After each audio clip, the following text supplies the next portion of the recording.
Marilyn Monroe's story is often told in flashes of light and sound, in the shimmer of satin dresses, the echo of laughter, the unforgettable curve of a smile that seemed to promise joy to everyone who looked at her. Yet beneath the spotlight, there lived a quieter, softer life that rarely makes its way into legend, a life shaped by silence, longing, and a constant search for safety in a world that never quite felt like home. She entered the world in 1926 as Norma Jeane Mortensen, later Baker, in Los Angeles, not as a destined icon, but as a fragile child born into uncertainty.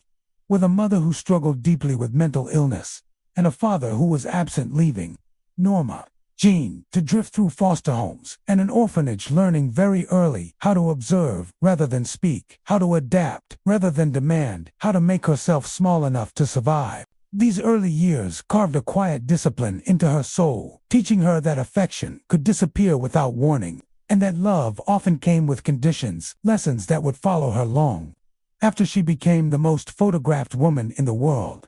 She learned to read faces carefully, to anticipate moods, to sense danger or kindness before words were spoken.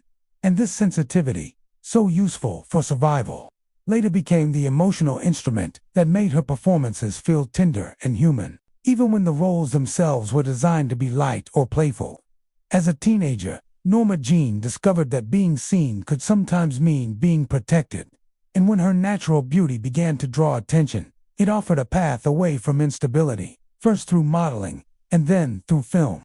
Yet even as the camera loved her, she remained quietly unsure of her own worth, often surprised that anyone would look at her with admiration rather than judgment. The creation of Marilyn Monroe was not simply a career move, but a kind of emotional armor, a carefully shaped identity that allowed Norma Jeane to step into rooms with confidence while keeping her most vulnerable self hidden behind the glow of platinum hair and practiced charm. The world fell in love with Marilyn quickly, but few noticed how often she doubted herself, how deeply she feared being exposed as inadequate, how desperately she wanted reassurance, not for her beauty, but for her mind and heart.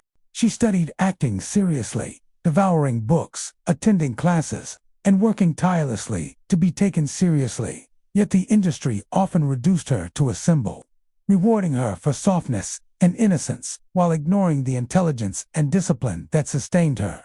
In private moments, Marilyn was quieter than her public image suggested, preferring books, poetry, and long reflective conversations to the endless parties people imagined her attending. She loved writers like Dostoevsky and Whitman, finding comfort in words that explored suffering and hope with honesty, and she often scribbled notes to herself, filled with self-questioning and fragile optimism, revealing a woman constantly trying to understand her place in the world. Her marriages to Joe DiMaggio and later to Arthur Miller reflected her longing for protection and understanding, yet also her difficulty believing that love could remain steady. With DiMaggio, she sought safety and strength, but the contrast between her public image and his private expectations created tension that bruised her emotionally.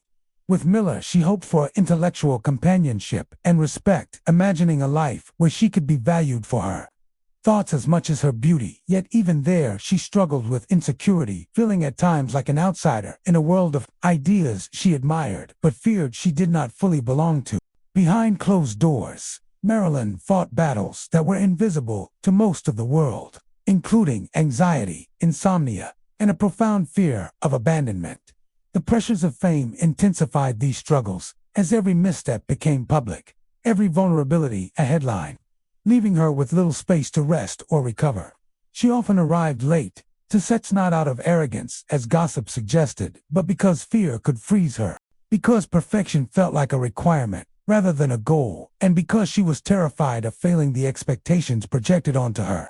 Directors and co-stars sometimes misunderstood this fragility as unprofessionalism, unaware that each performance required her to overcome a storm of self-doubt before she could even speak a line.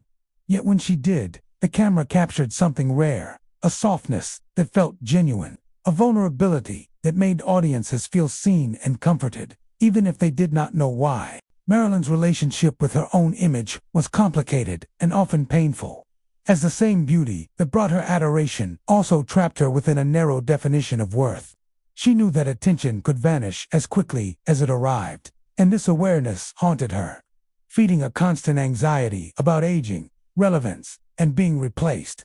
She longed for roles that allowed her to explore deeper emotions, to express sorrow, resilience, and complexity. And while she fought for better scripts and greater creative control, the system around her resisted change, preferring the familiar fantasy she represented. Despite this, she persevered, founding her own production company.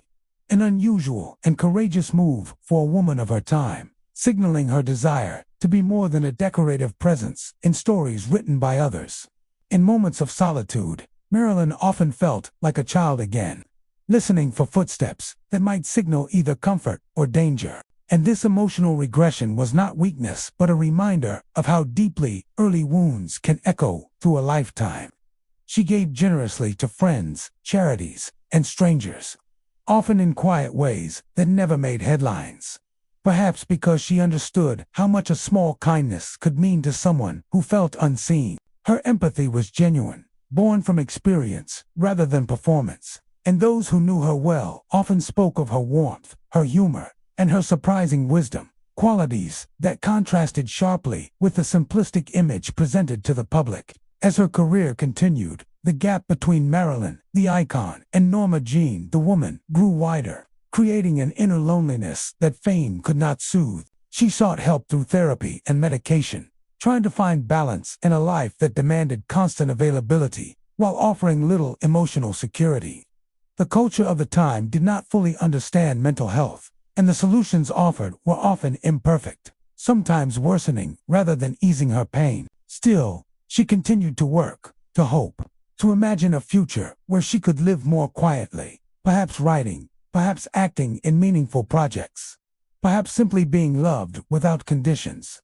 Her death in 1962 shocked the world, freezing her image forever young, forever luminous. Yet it also silenced the ongoing story of a woman who was still searching, still growing, still uncertain of her own value.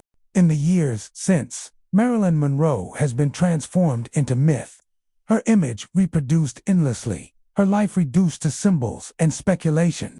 Yet beneath all of this remains the softer, unspoken story of Norma Jeane, a woman who wanted safety more than fame, understanding more than admiration, and peace more than applause. Remembering her in this way does not diminish her legacy, but deepens it, allowing us to see not just the star who shone so brightly, but the human being who carried that light at great personal cost, reminding us that behind every spotlight there is a shadow, and within every legend there is a quiet heart still hoping to be held.